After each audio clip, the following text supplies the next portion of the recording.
Sarsgaard, thank you so much for being here.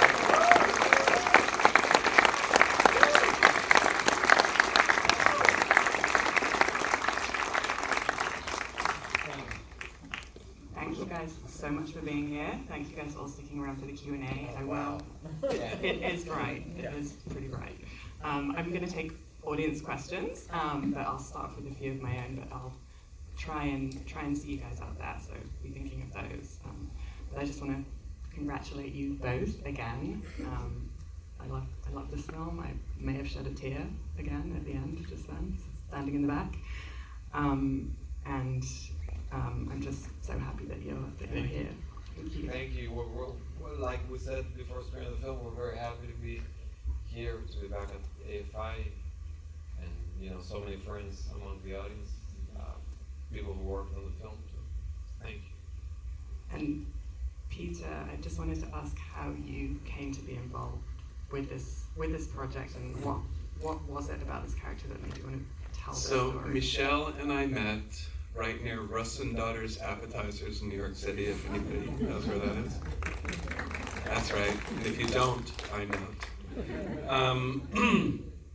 And I just, I really, really, really wanted this part. And maybe I acted like a little bit cooler than that. But we went for a very long walk together. Like the meeting was basically we met, and then we just started walking. We walked for a very long time. And for me, I just knew that I wanted to play this guy. I felt like he was like more me than me, and that he was somebody I really wanted to be with. And I think the audience does too, for sure. Michel, I also wanted to ask you about the script for this and how it kind of changes and morphs from what it starts out as. It's almost like it could become a revenge thriller, something like that, and it changes into something completely different. And very different to your other work, I'll say as well. Could you talk a bit about that? About what it was going to be and what ended up being. It's very simple, and Jessica's good at telling that story. She always says that she was ready to put the script down, not even finish reading it, when it came to the scene where she accuses him and all that. She said, I'm not interested in doing a revenge movie. I was going to write that. It was my sister, who's also a writer, director, that before I wrote it, I told her this is what I'm going to do. And she said, come on, challenge yourself.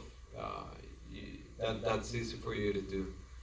Because, I've explored dark material before. I think this film's still very dark and complex in many ways, and I think the actors were very good at it. But it's also true that I was at a more peaceful stage in my life, and I like that challenge of writing this thing where things keep getting better on every opportunity instead of the opposite, which I've done so many times. And there's a lot of humor in this film. I think there's humor in all my films, even if it's dark humor. And your sister was at that first meeting as well. She stayed behind for the walk, but I'm told that she's the one that helped push me over the edge. Yeah. It was a no-brainer for me. Anyhow, when I asked Jessica, because I knew that the chemistry on screen was the key element to make this film work. So I give actors a lot of space on every sense. I think, that makes my life easier and the films better. So I asked Jessica, who should play Saul? Who's the actor you always wanted to work with? And Peter's name was the first, so, I listened. And when we met, it was, we got along immediately. And I showed you that I was sufficiently out of shape. Yeah, because I knew Peter's a runner and a former football player, soccer, you say here in the States. So I was afraid of him being like athletic, so Don't be afraid. so on the New York winter, I showed him my belly. I literally, on our walk, I stopped, and because he was talking, you were alluding to it somehow, and I was like, I guarantee, There like, you go. It's fine. If you gain a few more kilos, that's okay. Do we have any audience questions out there? I'm trying to see hands. Yes, here in the front in the green. Yes. First of all, thank you both for being here. I was wondering, so as someone who also recently kind of moved to New York City for the first time, I was wondering how much you feel the setting offers to both the story as well as the character of Saul. I'll just repeat the question for everyone in the back. It's about the New York setting and how much you feel that offers to, contributes to the film. I would never do that silly thing where you shoot in a place but you pretend it's a different place. Just to give you even a better example, before we talk about New York, when I shoot in Saul's apartment, we didn't dress it. That's the way it looks. Actually, the widow, the character's widow, the redhead that's on the photos, she's the widow of the owner of the house, just by chance. He's a very Saul character, and I asked him, can we use the photos of your late wife? He said, of course, I take it as a, homage. And she's redheaded. Yeah, it was a strange, big coincidence. I shoot in chronological order, in order, so we go back and forth from locations. So I keep it as real as I can. New York's a dream of a city to shoot. I shot a movie in Los Angeles in 2014, and now this in New York. The main reason to shoot films in these cities is because you get the best actors, even day players, for whatever scene. So I love New York. It was, many of my favorite films were shot in New York. And we shot in Brooklyn because Manhattan, we've seen so much in every movie that most of it is Brooklyn, where every actor other than Jessica lives anyhow. So it was, instead of we had no trailers or any stuff like that. So if we had like a couple of free hours, Peter would go home. Yeah, it was very close to my house. I go home for lunch. And movies are people make movies about all the bullshit that surrounds the movie instead of about the movie that, you get lost. Everything you do and the way that you shoot, which I think is so smart, is to facilitate the important part of the movie.